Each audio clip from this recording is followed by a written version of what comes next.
somente a Deus glória. O que pensava Martinho Lutero ao sustentar essa afirmação? Nenhuma criatura é digna de ser merecedora de glória. Só se deve dar glória a Deus.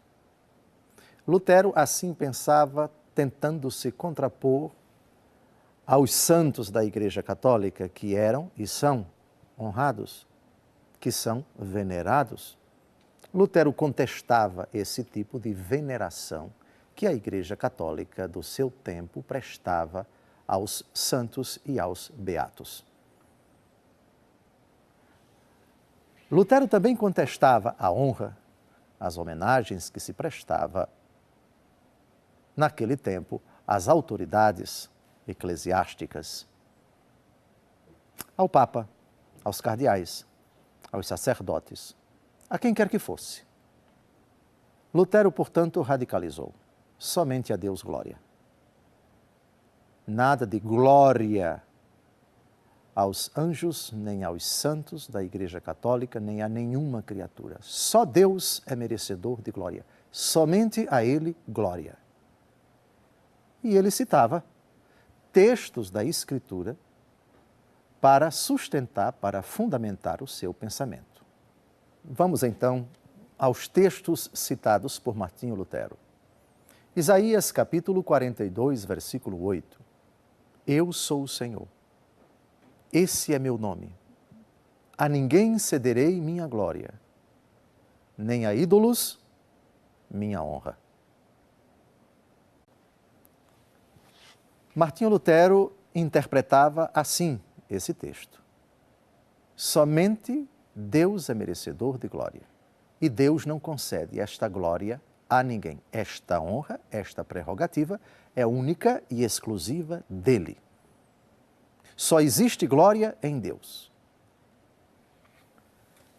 Lutero também vai buscar numa frase de Jesus no Evangelho segundo João, capítulo 5, versículo 44, a fundamentação para o seu pensamento. Diz o Senhor: como podeis crer, vós que recebeis a glória uns dos outros e não buscais a glória que é só de Deus? Pronto, aqui está, em síntese, o pensamento de Lutero a respeito da glória. Repito, para Lutero, somente a Deus glória. E isso, segundo ele, tem o respaldo da Escritura, sobretudo nesses dois textos que nós acabamos de ouvir. Antes de respondermos a este pensamento, convém dizer, em poucas palavras, o sentido da palavra glória. O que significa glória? A expressão na língua grega doxa, que tanto significa glória como significa opinião, mas fiquemos com o sentido de glória, é o esplendor, é o fulgor, é a honra, é o brilho, é a intensidade da realidade esplendorosa que reside única e exclusivamente em Deus. O anjo, quando fala aos pastores, glória a Deus nas alturas, refere-se ao esplendor, à magnitude, à grandiosidade, à beleza, à intensidade do esplendor do ser de Deus. Glorificar a Deus é tributar a Ele a glória que lhe é própria, é reconhecer que o Senhor é fulgurante, que o Senhor é grandioso, que o Senhor é glorioso, que o Senhor habita em luz inacessível. Glorificar a Deus é isto. Ser glorificado pelos homens, quando nós glorificamos a Deus, nós não acrescentamos nada absolutamente a Ele. Deus não precisa da nossa glorificação. Nós é que sentimos a necessidade de glorificá-lo. Não para que Ele seja mais glorioso do que Ele já é, mas porque é nosso dever, é nossa salvação.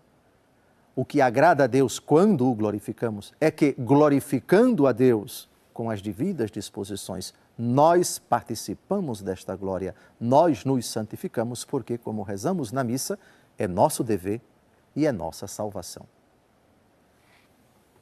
Mas o que as outras passagens da Bíblia dizem a respeito desse argumento?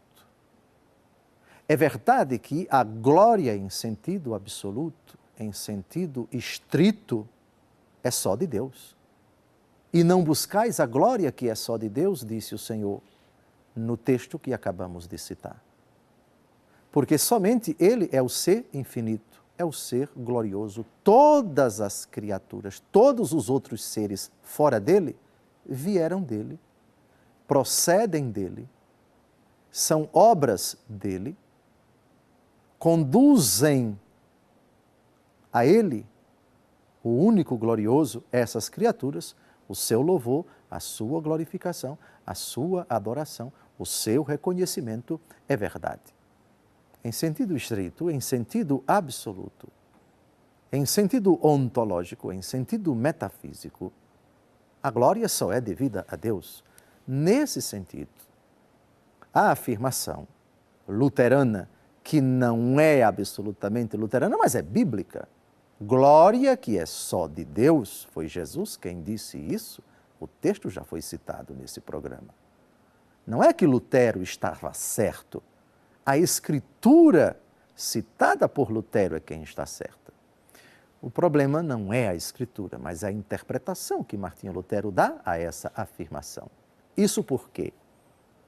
É verdade que a glória é somente de Deus, mas fora de Deus, alguma criatura pode receber essa glória?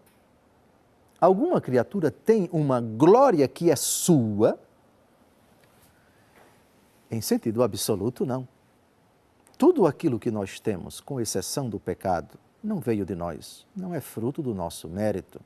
Recebemos de Deus. Recebemos do Senhor a existência. É dele que procede o nosso ser, o nosso existir. É Ele que opera em nós o querer, o pensar e o agir, diz o apóstolo Paulo na carta aos Filipenses. Ora, dependemos dele. Tudo o que temos, com exceção do pecado, procede dele. Também, o Senhor se dignou conceder-nos a sua glória. A glória em Deus é, digamos assim, uma exigência intrínseca, faz parte da natureza dele. Mas quando ele nos dá essa glória, nós participamos dela. A glória em nós, a glória de Deus em nós, é por participação. Existem duas formas de você conceber algo, de você dizer que algo é de alguém: por natureza ou por participação. Jesus é filho de Deus Pai. Nós, pelo batismo, somos filhos também de Deus Pai. Mas há uma diferença. Jesus é filho do Pai por natureza. Nós somos filhos do Pai por participação. Isto é, fomos adotados. Somos criaturas, não temos a mesma natureza do Pai, mas pelo sangue de Cristo e na força do Espírito, participamos da filiação do Filho do Pai, ele que é filho por natureza, por essência, por substância. A glória de Deus também. Só Deus é digno de glória. Glória somente a Deus. Mas essa glória que é só de Deus, Ele se dignou conceder-nos. Vamos às provas. Salmo 83, versículo 12. Porque o Senhor, Deus, é nosso sol e nosso escudo. O Senhor dá a graça e a glória. Ele não recusa os seus bens àqueles que caminham na inocência. O texto é de uma clareza celestial. A glória é dele, mas ele dá a quem ele quer. Não recusa aquilo que é dele aos inocentes. Esteja com o papel e a caneta na mão para anotar estes e os outros que ainda vamos citar. Estamos refletindo sobre um argumento protestante, um argumento de Lutero. Só a Deus glória. vamos lembrar, vamos mostrar, vamos comentar outros textos que comprovam que a glória que é própria em sentido absoluto somente de Deus, Ele se digna conceder às suas criaturas. Citemos agora o livro do Eclesiástico, capítulo 44, versículos de 1 a 2. Façamos o elogio dos homens ilustres, que são nossos antepassados em sua linhagem. O Senhor deu-lhes uma glória abundante, desde o princípio do mundo, por um efeito de sua magnificência. O Senhor deu-lhes uma glória. Glória em sentido absoluto só Deus tem, mas por participação, à medida em que Deus concede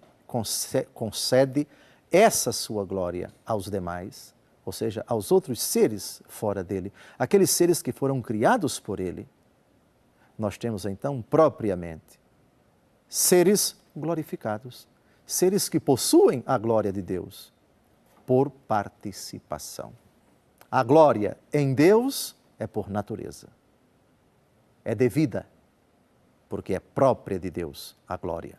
Só Ele tem glória. Mas quando Ele concede essa glória passa para a criatura, portanto, por participação, em sentido absoluto, a criatura não tem a glória. Em sentido relativo, sim. Porque Deus me deu, ela é minha. E Ele me deu, mas em absoluto não é minha, porque procedeu dEle, pertence a Ele e será devolvida a Ele. Mas essa glória me foi dada. Eu sou a luz do mundo, diz nosso Senhor Jesus Cristo. Quem me segue não andará nas trevas, mas terá a luz da vida. A luz é somente Cristo. Mas reparem, o mesmo Cristo que disse isso, o que ele afirmou no capítulo 5, versículo 16. Brilhe a vossa luz diante dos homens, para que, vendo vossas boas obras, glorifiquem o Pai que está nos céus. Há contradição entre as duas afirmações, eu sou a luz, brilhe a vossa luz. Afinal de contas, luz é somente Cristo ou as pessoas que seguem a Cristo? As duas coisas, mas em sentido diferente. Em sentido absoluto próprio, metafísico, ontológico, eu sou a luz. Nunca podemos dizer isso nesse mesmo sentido para as criaturas, mas por participação, sim. Quando Jesus diz, brilhe a vossa luz, estamos falando da luz de Cristo que refugia no cristão. Enquanto está no cristão, age no cristão, brilha no cristão, é luz dele.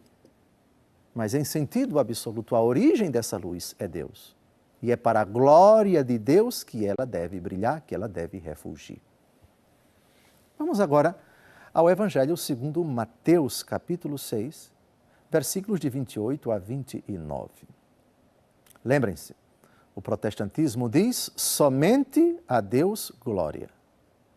Mas, nos lábios de nosso Senhor Jesus Cristo, alguém no Antigo Testamento teve glória, teve muita glória, refugiu em glória? Deixemos que o próprio Jesus responda. Mateus capítulo 6, de 28 a 29. E por que vos inquietais com as vestes? Considerai como crescem os lírios do campo. Não trabalham nem fiam. Entretanto, eu vos digo que o próprio Salomão, no auge de sua glória, não se vestiu como um deles. Salomão, no auge da sua glória. Mas o mesmo Jesus não acabou de dizer, porque vocês não procuram a glória que é só devida a Deus? Afinal de contas, Jesus caiu em contradição. Uma hora diz que a glória é só devida a Deus, outra hora fala no auge da sua glória a respeito de Salomão. Repito de novo a mesma explicação, em sentido absoluto. A glória é somente de Deus, da Trindade Santa, do Pai, do Filho e do Espírito Santo. Somente o ser divino tem, em sentido próprio, glória. Só Ele é glorificado.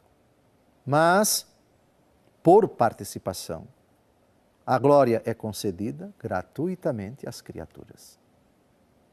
E enquanto é concedida, pode-se dizer que a glória é de fulano, que a glória é de Beltrano. A glória de Salomão. Palavras do próprio Jesus. Mas tem mais. Esse texto que vamos ler agora, na oração sacerdotal de nosso Senhor Jesus Cristo, no capítulo 17 de São João, é contundente para que nós refutemos esse pensamento protestante. Somente a Deus glória.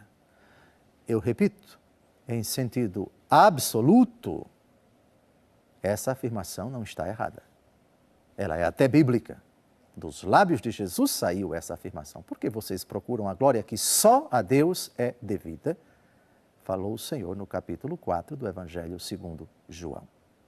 Pois bem, vamos agora ao Evangelho segundo João, capítulo 17, versículo 22. A glória dada às criaturas, a glória que é devida também às criaturas, não em sentido absoluto, mas em sentido relativo. Uma vez que Deus concedeu a glória, pode-se dizer, a glória é minha.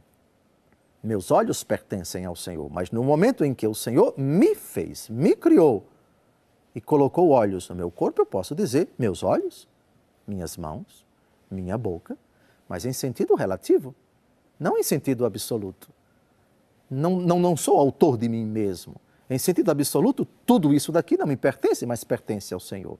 Mas em sentido relativo, eu posso dizer meu coração, meus órgãos, minha casa, meu esposo, minha esposa, meus irmãos, minhas irmãs, meu carro, minha roupa, etc. João 17, 22. Dei-lhes a glória que me deste. Eu repito, dei-lhes a glória que me deste. Eu repito, dei-lhes a glória que me deste, para que sejam um, como nós somos um. O texto é de uma clareza tão evidente que dispensa comentários. Aqui não estamos falando da glória que o Senhor dá em sentido absoluto. Jesus não pode dar o ser divino às criaturas, porque o ser divino é divino e as criaturas são criaturas, e as criaturas não podem se tornar deuses ou deusas e vice-versa. Mas é uma glória dada por participação, ou seja, as criaturas participam do ser de Deus, das prerrogativas de Deus, das qualidades de Deus, do fulgor de Deus, do brilho de Deus, do esplendor de Deus, à medida da sua capacidade, evidentemente. Dei-lhes a glória. Existe também um outro texto extraído da 2ª aos Coríntios, capítulo 1, versículo 14. Como, aliás, já o tendes em parte reconhecido, que nós somos a vossa glória, exatamente como vós sereis a nossa, no dia do Senhor Jesus. Aqui nós temos uma outra novidade. Qual é a nossa glória em sentido absoluto? Deus Todo-Poderoso. Só Ele é o esplendor da nossa vida. Isso por natureza. Mas por participação, também as criaturas são nossa glória. Também as criaturas são glorificadas. E nós somos glória para as demais criaturas. Acabou de dizer o apóstolo Paulo, vós sois nossa glória e nós somos vossa glória, no sentido de participação. Aquele mesmo brilha a vossa luz diante dos homens, para que, vendo vossas boas obras, glorifiquem o Pai que está nos céus. A questão é essa distinção de participação e natureza. Por natureza, a glória é só de Deus. Por participação, por concessão dele, essa glória também se revela nas criaturas. Os céus narram a glória de Deus e o firmamento anuncia a obra de suas mãos, diz o Salmo 18. Não é somente o homem que é glória para o outro homem, mas toda a criação é glória. Toda a criação manifesta a glória de Deus, por participação. Finalmente, a 2 aos Coríntios, capítulo 10, versículo 17. Ora, quem se gloria, glorie-se no Senhor. Glorie-se no Senhor Você pode se gloriar, porque você participa da glória de Deus. Mas não esqueça que esta graça que você recebeu de experimentar a glória, de refugir a glória de Deus, você recebeu de Deus. Então, glorie-se nele. Quando você não se gloria em Deus, estamos diante da vanglória. Uma glória vã, uma glória estúpida. Quando o homem procura ver nele a causa do seu brilho, o que é um absurdo, o que é uma estultícia. Finalmente, a primeira, aos Tessalonicenses, capítulo 2, de 19 a 20. Pois quem senão vós será a nossa esperança, a nossa alegria e a nossa coroa de glória junto a nosso Senhor Jesus no dia de sua vinda? Sim, vós sois a nossa glória e a nossa alegria. Espero, caríssimo telespectador, que esse programa tenha clareado a mente dos católicos quanto a esse pensamento de Martinho Lutero: somente a Deus glória. Sim, em sentido absoluto, não em sentido relativo. Deus é glorificado absolutamente nele e relativamente em todas as suas criaturas. Todo o universo manifesta a glória de Deus.